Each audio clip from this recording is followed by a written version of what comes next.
Jimmy Kimmel, revealing new details only to Dr. Oz on his son's heart condition. You know, he had really two problems with his heart. I try to make bad things that happen to me in my life into good things. Plus, need a health reboot? Join our brand new plan, System 20. 20 goals, lose 20 pounds, and reduce disease by 20%. Coming up next. Are you ready for season 11?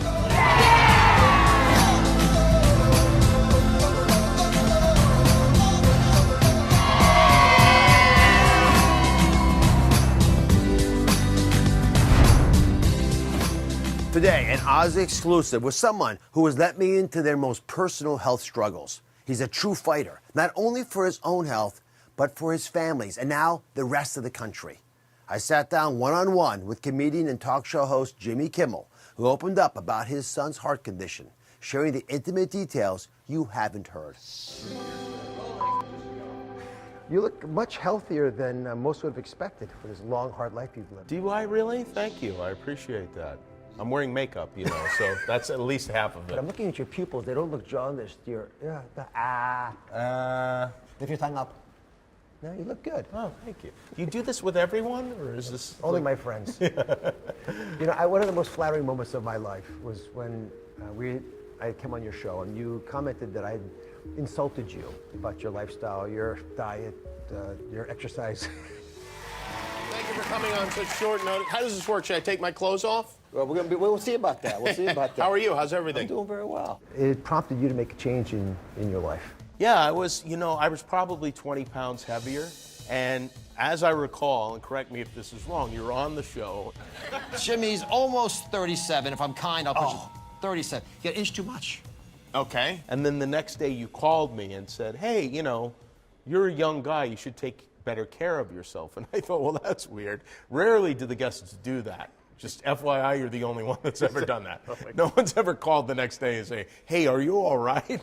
And I started thinking about it, and I thought, wow, Dr. Oz shouldn't care more about my health than I do. It doesn't make much sense. And I managed to not gain that weight back. So what have you automated? Because most of the folks that I've spoken to in my life who've found health didn't do it by struggling in every single thing. They just found a couple ideas just seemed to sing for them. Well, for one thing, it was eating less. And the other thing is eating things that I knew to be healthy. Fish, salad, chicken, and I eat things that are good for you. So, although the friendship was kindled by that, what I was really impressed by is how you managed your son's illness. And I was here in the studio when you went public and announced that Billy had been born with a heart defect. Right. What made you feel that you could do something that made you so vulnerable? Because I'm a comedian, I try to make bad things that happen to me in my life into good things. So an example might be I get a flat tire. You don't like that, but you have a funny story about having a flat tire, maybe. And in this case, it's not such a funny story, but I decided to go on the air and speak about my son. And it just so happened that we happen to be at a point in American history where Affordable Health Care Act, Obamacare, whatever you want to call it, was threatened. And I got the sense that from the doctors and nurses that it was important that the government continue this program, and I decided to go on the air and raise awareness of what was going on in Congress. Whether it made a difference or not, I'll never know for sure. I know it didn't hurt, and I know that ultimately Affordable Health Care Act survived, and that was really my goal.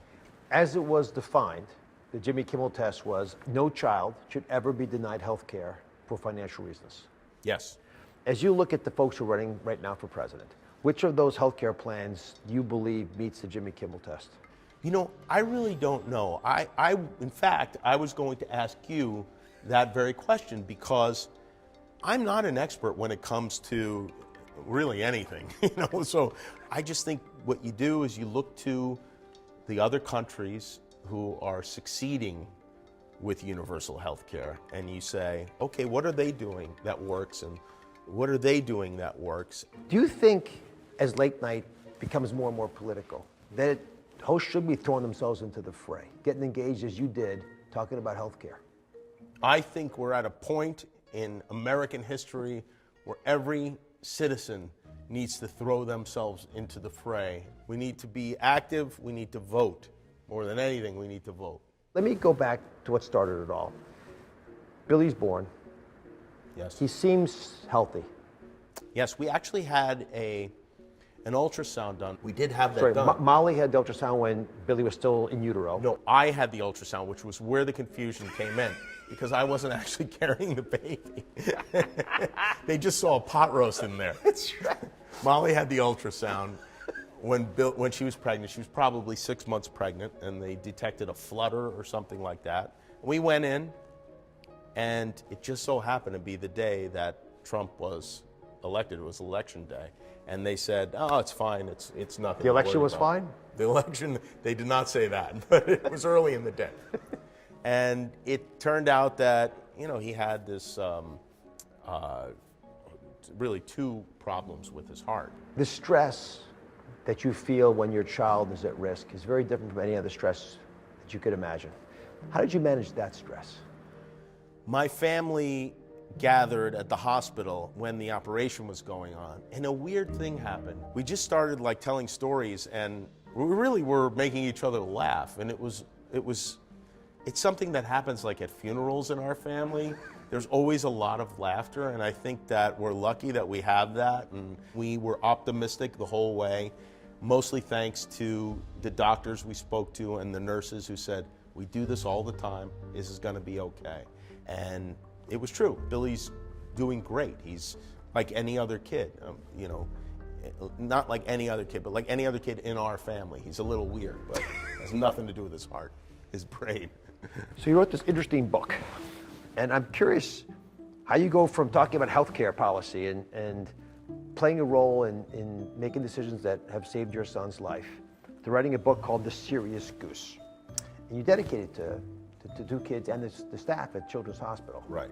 What prompted you? Get bored? I mean, you penned this, you authored it, you lettered it, these illustrations. Did you paste this through a mirror here too? Yeah, no, I didn't paste the mirror, but I did have to fight for the mirror. It's an unusual thing to put inside in a book. The idea of a serious goose appealed to me, and also I knew I could raise a serious amount of money if I wrote and illustrated a book. And so I did, and all the money I make goes to Children's Hospital here in Los Angeles and to children's hospitals around the country. Are your kids proud of the book? They don't understand. I mean, they like the book. They think it's funny, but, to them, they don't understand that I'm on television or that everybody doesn't draw a book, But I think it came out pretty good, and I think it's fun. You got a serious goose at the beginning of the book, and it's the kid's job to make the goose laugh, to make it a silly goose. And at the end of I won't spoil it, but at the end of the book, it works out well for the goose. Thank you for watching. Don't forget to subscribe and turn on notifications so you never miss out on new videos to live the good life.